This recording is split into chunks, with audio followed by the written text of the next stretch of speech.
गुरुदेव, ये भी कहा जाता है कि सरकार के सामने जब भी कोई बात जायज़ तरीके की रखी जाती है तो हमेशा सरकार की तरफ से कुछ लोग ये कहने लगते हैं कि देखो इसमें राष्ट्र विरोधी शामिल हैं, ये राष्ट्रद्रोही हैं, इनमें कुछ शरारती लोग हैं। उनका कहना ये है, जो दूसरा पक्ष है, कि अगर ऐसे लोग हैं तो उनको चिन्हित करके अभी तक सज़ा क्यों नहीं दी गई?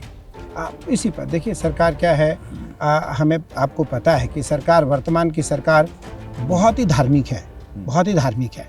मैं बिना पक्षपात किए मैं ये बात बताने में एक पल भी संकोच नहीं करूंगा कि ये सरकार बहुत धार्मिक है। तो ये हाईजैक किसने किया होगा, आपको क्या लगता है? अनादिकाल से धर्म विरोधी लोग धरा पर आते रहे। अच्छा। धर्म विरोधी लोग धरा पर आते रहे। आज जो वर्तमान की सरकार है ये अत्यंत धार्मिक सरकार है और इस सरकार के साथ मेरा जो व्यवहार होना चाहिए वो निस्संदेह है, सरल, सहज और सौम्य होना चाहिए। लेकिन सरकारों के बारे में तो कहा जाता है कि उनको धार्मिक ना होकर सेकुलर होना चाहिए।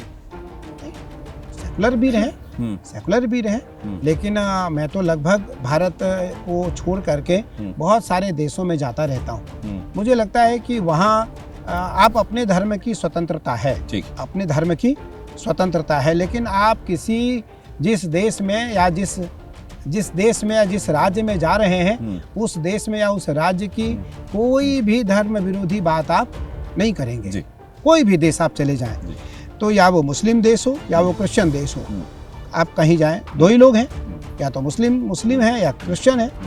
भारत ही एक ऐसा देश है कि भारत में रह करके कोई भारत माता को डायन कहता है, कोई भारत गंगा को साधारण पानी कहता है, कोई राम को काल्पनिक कहता है, कोई कृष्ण को छलिया कहता है, कोई महादेव की पूजा को कोई ढोंग बताता है और उपासना को कोई ऐसा आडंबर बताता है। ये भारत ही एक ऐसा है जहाँ हर प्रकार के लोग समाहित हैं। तो कम से कम भारत का जो प्रधानमंत्री है, भारत का जो राजा है, वो तो कम से कम भारतीयता की बात करे।